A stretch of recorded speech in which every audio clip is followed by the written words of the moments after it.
नमस्कार दोस्तों, बहुत बहुत स्वागत है हमारी यूट्यूब चैनल पे। आशा करता हूँ सब बच्चों के 10:32 है। और आज निफ्टी बैंक अगर आप देखोगे तो 5 मिनट टाइम फ्रेम में लगा। अगर वनडे में देखोगे तो ये मार्केट क्या है, गैप डाउन जरूर खुला है और गैप डाउन खुलने के बाद मार्केट ऊपर जा रहा है। तो एक चीज हमें देखना होगा कि अगर मार्केट, जैसे मैंने बताया कि वनडे टाइम फ्रेम में अगर हम एक बार 1 वीक टाइम फ्रेम में लगाओगे तो देखो एक चीज मार्केट में बहुत इंपॉर्टेंट होता है, एक बड़े टाइम फ्रेम में एनालिसिस की कि मार्केट करना क्या चाह रहा है, मार्केट में होना क्या चाह रहा है। तो अगर आप एग्जैक्टली ऐसे देखोगे तो मार्केट यहाँ से तो सपोर्ट लेके ऊपर गया है, यहाँ से मार्केट क्या किया, सपोर्ट लेके ऊपर गया। अब मार्केट में ये वाला जो रेजिस्टेंस मोड है, ये रेजिस्टेंस है, ये बहुत ही इंपॉर्टेंट रेजिस्टेंस है। ऐसे यहाँ से यहीं से मार्केट क्या किया है एग्जैक्टली अगर आप देखोगे तो ये रेजिस्टेंस है, यहाँ पे ये वाला रेजिस्टेंस। मार्केट यहाँ पे रेजिस्टेंस को ब्रेक करने की कोशिश किया बट ब्रेक नहीं कर पाया। अगर आप देखोगे तो एग्जैक्टली ऐसे ये हमारा एक रेजिस्टेंस लेवल था। एक बार इसको हम वनडे टाइम फ्रेम में लगाएंगे तो आपको अच्छे से समझ में आ जाएगा। ये वाला रेजिस्टेंस मार्केट इसको ब्रेक तो करना चाह रहा है बट ब्रेक कर नहीं पा रहा। देखो ये वाला लाइन मैंने जो ड्रॉ किया है ये कितना इंपॉर्टेंट रेजिस्टेंस है। मार्केट इसको क्या किया, देखो ब्रेकआउट तो किया था, नीचे रिटेस्ट करने, हो सकता है ऐसे रिजेक्शन दे दे। तो अगर हम अभी 5 मिनट टाइम फ्रेम में लगाएंगे तो देखो मार्केट खड़ा कहाँ पे, एग्जैक्टली इसी जोन पे, मतलब मार्केट रेजिस्टेंस पे खड़ा है। अब मार्केट देखो खुला गैप डाउन, खुलने के बाद ऊपर गया, उसके बाद नीचे आया, अब फिर ऊपर जा रहा है। तो मतलब मार्केट का लो क्या हुआ, मार्केट का लो जो है हमारा ये है और मार्केट का हाई क्या है, ये है। ना मार्केट अभी ऊपर ब्रेक किया है ना नीचे ब्रेक किया है।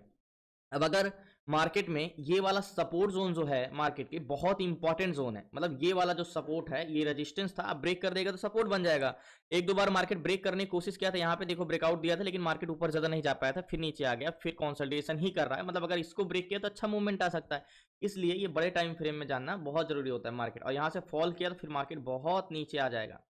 यहाँ पे अभी रेजिस्टेंस पे खड़ा है मार्केट, एग्जैक्टली ये। अब देखो मार्केट यहां से ऊपर जाएगा या यहां से फॉल कर जाएगा, ये समझने के लिए मार्केट में, जैसे कि यहां पे कई बार रिजेक्शन आ चुका है, एक बार ब्रेक किया तो फिर से रिजेक्शन आ गया था, अब बड़े कंसोलिडेशन के बाद फिर से ऊपर गया है। अब क्या मार्केट और ऊपर जाएगा? तो अगर हम 5 मिनट टाइम फ्रेम में लगाएं तो ये समझने के लिए हमें पहले डाटा रीड करना जरूरी होता है। मार्केट में हमने जो लाइन ड्रॉ किया, कहाँ का लाइन ड्रॉ किया है, एग्जैक्टली 50,480 का। तो हम 500 का जोन खींच सकते हैं, ठीक है। तो हम इसको सारी चीजें पहले इरेज कर देते हैं।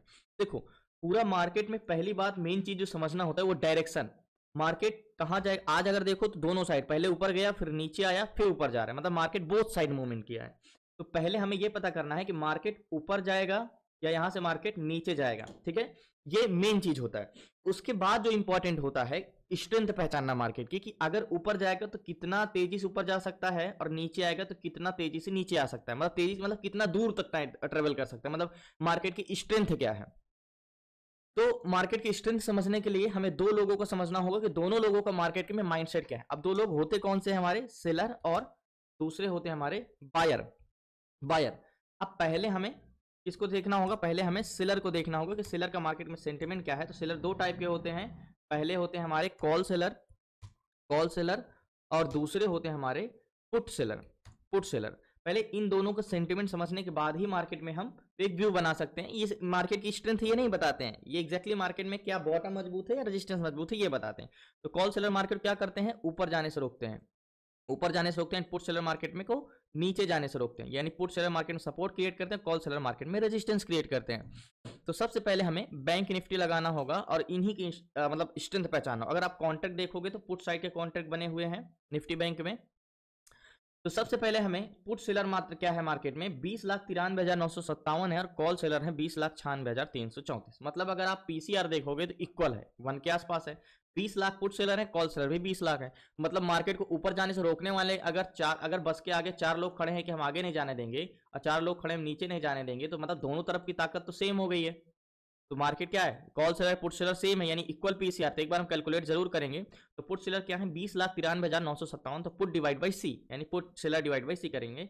कॉल सेलर 20 लाख, यहाँ पे 20 लाख, जस्ट 20,93,957, 20,93,957, ये हमारे पुट सेलर हैं। इसको डिवाइड करेंगे, कॉल सेलर है 20,96,334, 20,96,334, ये है हमारे कॉल सेलर। अब पुट सेलर 20,93,000, कॉल सेलर 20,96,000, तो इसको कहीं इक्वल करोगे तो 0.99 का पीसीआर है, कहीं ना कहीं इक्वल है, 0.99 का पीसीआर है। क्या है, 0.99। तो हमारा इसमें क्या हुआ, पीसीआर इक्वल हुआ, तो मैंने आपको क्लास में बताया ना कि अगर 0.92 से अगर 1.04 के बीच का पीसीआर रहता है, हम उसे इक्वल पीसीआर मानते हैं। ऐसे सिचुएशन में मार्केट में सपोर्ट भी मजबूत रहता है, रेजिस्टेंस मजबूत होता है। तो हम ऐसे सिचुएशन में अगर वॉल्यूम हमारा फेवर है यानी स्ट्रेंथ है, अब ये तो हमारा सपोर्ट रेजिस्टेंस हो गया, अब देखेंगे स्ट्रेंथ किस साइड है, जिस साइड की स्ट्रेंथ है तो हम ये भी कर सकते हैं buy on support and sell on resistance, ऐसे मार्केट कुछ चलेगा, ऐसे चलेगा। तो 0.99 का पीसीआर, अब हमें देखना है 0.99 का पीसीआर तो है, सुबह से बढ़ा है पीसीआर कि घटा है, क्या मार्केट के साथ साथ ट्रेवल किया है।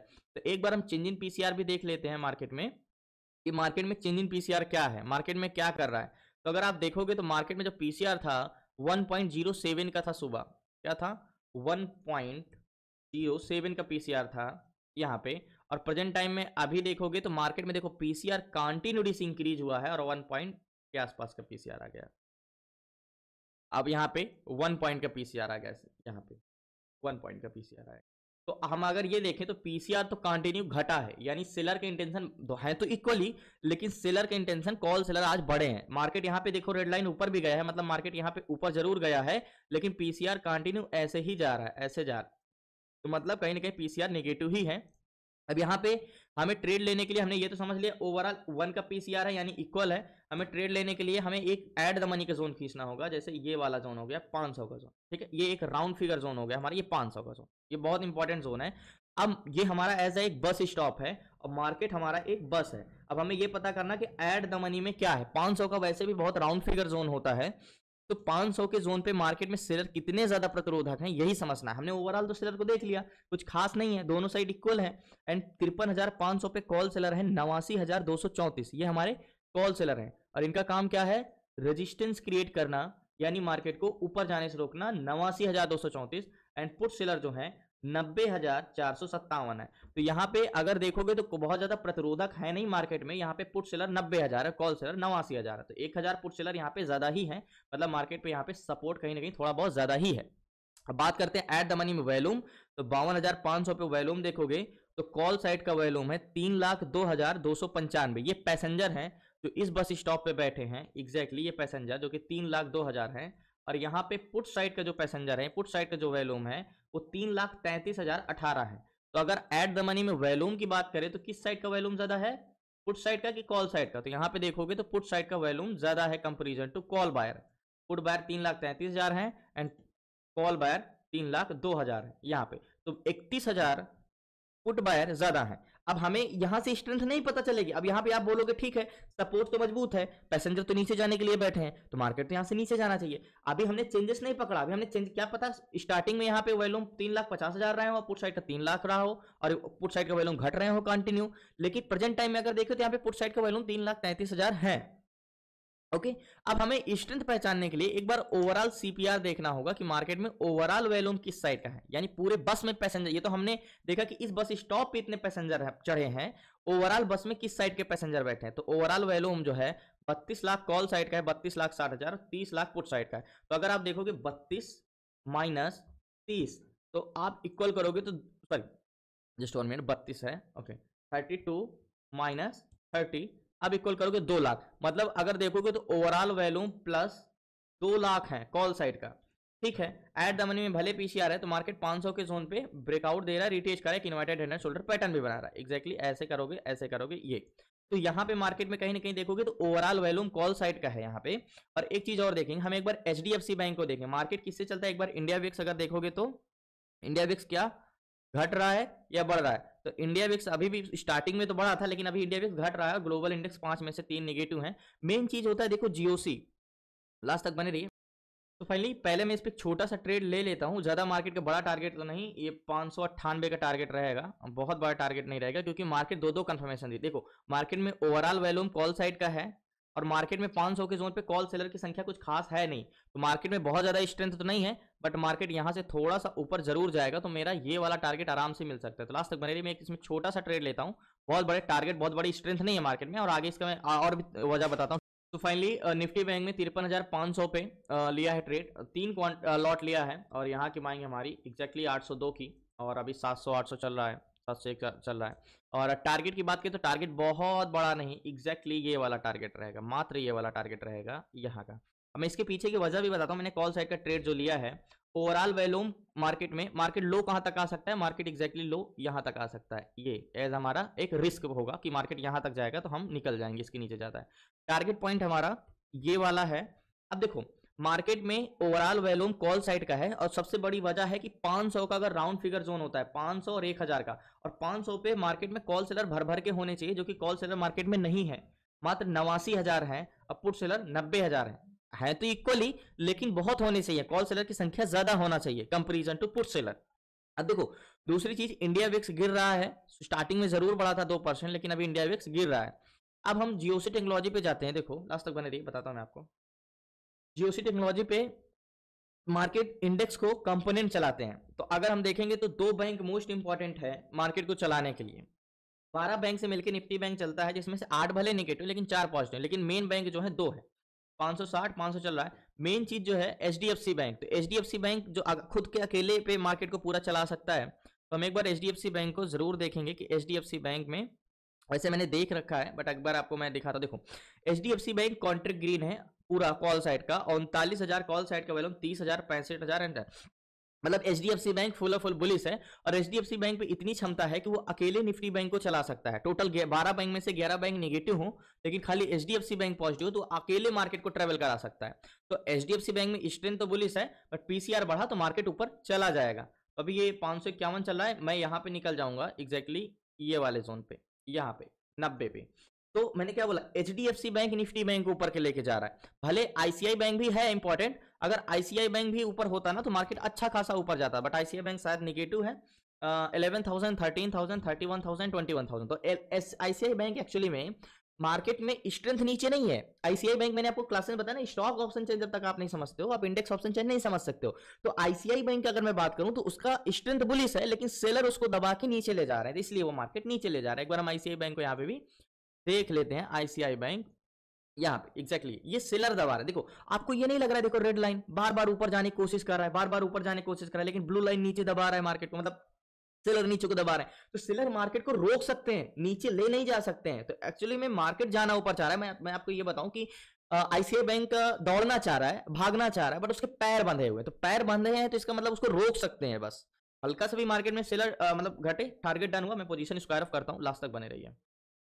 तो फाइनली बहुत बड़ा प्रॉफिट तो नहीं हुआ, मैंने पोजीशन अपनी स्क्वायर ऑफ कर दिया एग्जैक्टली इस प्राइस में 827 में, और बाइंग प्राइस मेरी 801 के आसपास की थी, मात्र 27-28 पॉइंट मिला और 3 लॉट था, और टारगेट हिट किया, पोजीशन मैंने स्क्वायर ऑफ कर दिया। बहुत बड़ी स्ट्रेंथ नहीं है, मेन कंपोनेंट होता है।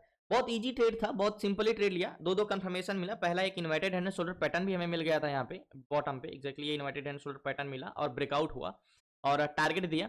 और जैसे मैंने बोला ना एचडीएफसी बैंक पे मुझे एक्चुअली मैंने ट्रेड ऐसे नहीं लिया, मैंने पहले एचडीएफसी बैंक देख लिया था कि एचडीएफसी बैंक पॉजिटिव, तब जाके मैंने ट्रेड लिया। तो ये चीजें आईसीआई बैंक, अब आप आईसीआई बैंक का चार्ट देखोगे, मैं अगर आपको बताऊं तो एक प्रकार से लास्ट तक बने रही। तो फाइनली देखो आईसीआई बैंक अगर आप चार्ट देखोगे तो आपको लगेगा, अच्छा आप बताओ क्या लग रहा है, मार्केट खुला गैप डाउन, ऊपर गया नीचे गया, आप सोचोगे यार इसमें बेरिश ट्रेड बनेगा, ये नीचे जाएगा, ये वाला रेजिस्टेंस लेगा और मार्केट यहां से नीचे जा सकता है। लेकिन मैंने क्या बोला, ये आईसीआई बैंक नीचे जाना नहीं चाह रहा है, इसको जबरदस्ती दबा के रखा गया, रोक के रखा गया, तो क्या इसमें बेरिश ट्रेड बनेगा? बिल्कुल बन ही नहीं सकता। आईसीआई बैंक एक्चुअल में देखो बार बार ऊपर जाने को, एक बार गया सेलर दबा दिए, फिर नीचे आया, फिर ऊपर गया सेलर दबा दिए, फिर नीचे आया, फिर ऊपर गया सेलर दबा दिए, फिर नीचे आया, फिर ऊपर जाने की कोशिश कर रहा है, सेलर दबा दे रहे हैं। तो अगर आप ये ध्यान से देखो तो ये मार्केट ऊपर जाना चाह रहा है बट इसको जाने नहीं दे रहा है। और एचडीएफसी बैंक, मैंने आपको एक चीज क्या बताया कि एचडीएफसी बैंक खुद के अकेले दम पे मार्केट ऊपर ले जा सकते हैं, इतनी क्षमता रखता है एचडीएफसी बैंक, निफ्टी बैंक को अकेले चला सकता है। इसीलिए मैंने जाके इस पर ट्रेड लिया और मैंने बोला ना स्ट्रेंथ उतनी हम खास नहीं रख सकते। और दूसरी चीज, अब आप बोलोगे कॉन्ट्रैक्ट तो पुट साइड का ग्रीन, कॉन्ट्रैक्ट पुट साइड का जरूर ग्रीन था, लेकिन मैंने आपको क्या बोला, कॉन्ट्रैक्ट तो बाद में क्लोज भी हो जाएंगे, देखो क्लोज भी होने लगे धीरे धीरे।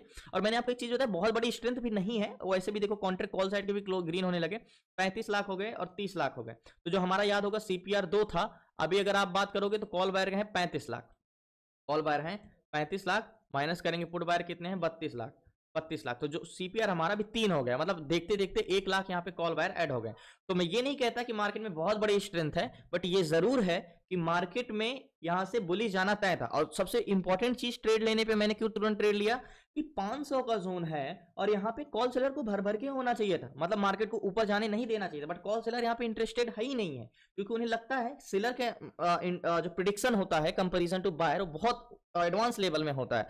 बट जब यहाँ पे सेलर इंटरेस्टेड नहीं है, कॉल सेलर, यहाँ पे कॉल सेलर इंटरेस्टेड नहीं है, तो जाहिर सी बात है उनको लग रहा है कि मार्केट 500 के ऊपर जाने वाला है। इसलिए अगर यहाँ पे आप कॉल बाई करोगे तो आप क्यों बाई करोगे? क्योंकि आपको लगेगा कि यहाँ से मार्केट ऊपर जाएगा। और यहाँ पे अगर कॉल सेलर बाई नहीं कर रहे हैं सेलर, तो इसका मतलब कि उनको लग रहा है कि 500 को मार्केट ब्रेक कर देगा, इसलिए वहां पे कॉल साइड की पोजीशन नहीं बन रही है। सिंपल सा लॉजिक था। और फाइनली शुक्रिया आपका लास्ट तक बने रहने के लिए। प्लीज आपसे रिक्वेस्ट है, नए जरूर चैनल को सब्सक्राइब कर लीजिएगा।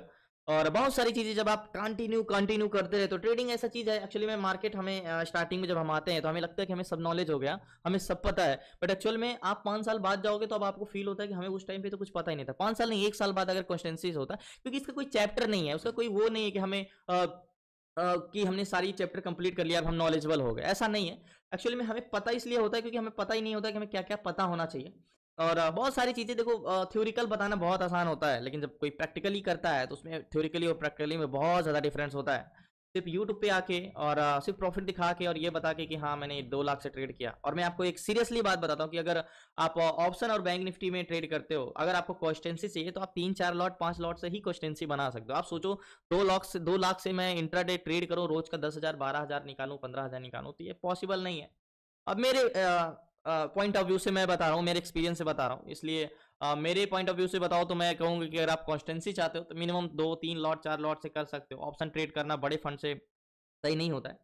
बताने को लोग कुछ भी बता देते हैं। धन्यवाद आपका, शुक्रिया लास्ट तक बने रहने के लिए। प्लीज आपसे रिक्वेस्ट है, जरूर चैनल को सब्सक्राइब कर लीजिएगा। एंड आपको क्लासेस में जुड़ना है, सीखना है, ए टू जेड सारी चीजें, stock SIP, stock intraday, option selling, option buying, A to Z सारी चीजें, तो आप जुड़ सकते हैं 6 मंथ की क्लासेस में। डिस्क्रिप्शन में नंबर है, आप उसे व्हाट्सअप करके। धन्यवाद आपका, शुक्रिया। तो फाइनली 2 मिनट आपका और चाहूंगा। याद होगा मैंने निफ्टी बैंक में ट्रेड किया था, और याद होगा उस टाइम पे कि डाटा चेंजेस हो रहा था, वैल्यूम कॉल साइड का था, और मैंने एचडीएफसी बैंक को देख के ट्रेड किया था फुल कॉन्फिडेंस के साथ। और मैंने बोला था इसमें 2-2 कंफर्मेशन। याद होगा मैंने एंट्री यहाँ पे किया था, एंड एग्जैक्टली एंट्री यहाँ पे किया था मैंने, और टारगेट पॉइंट मेरा ये था। एंड मैंने एक चीज़ ये भी बोला था कि ये inverted head and shoulder pattern बना रहा है और एक अच्छा सा मार्केट ऊपर जाएगा, और बहुत बड़ी स्ट्रेंथ तो मैं इसमें एक्सपेक्ट नहीं किया था। और उसके बाद मैंने टारगेट यहाँ पे अपना पोजीशन अपनी स्क्वायर ऑफ कर दिया था, एंड उसके बाद फिर से अपने बॉटम को टेस्ट किया, और उसके बाद एक अच्छा मूवमेंट आया और सीधा 500 से, यानी 53,500 से सीधा मार्केट 53,800 700 गया, 770 गया, यानी 270 पॉइंट का यहाँ से मूवमेंट आया। तो ये सब चीजें बहुत इंपॉर्टेंट करती, जब तक आप stock analysis, stock option chain नहीं समझते हो, क्योंकि स्टॉक से मिलके चलता है इंडेक्स। तो जब तक आप इन कंपोनेंट के बारे में नहीं जानोगे, आप पूरे इंडेक्स को कैसे समझ सकते हो, कैसे डायरेक्शन पकड़ सकते हो। ये सारी चीजें इंपॉर्टेंट होती है। बाकी कल मिलते हैं न्यू ट्रेड न्यू शेयर के साथ। शुक्रिया एंड जय हिंद। और अच्छा मार्केट ऊपर गया, हमने तो छोटा पॉइंट ही टारगेट रखा था, एंड इसके बाद ये 200 पॉइंट ऊपर गया। धन्यवाद आपका, शुक्रिया लास्ट तक बने रहने के लिए। कल मिलते हैं न्यू ट्रेड न्यू शेयर के साथ। आपको क्लास में जुड़ना है तो डिस्क्रिप्शन में नंबर है, आप उसे व्हाट्सअप करके जुड़ सकते हैं।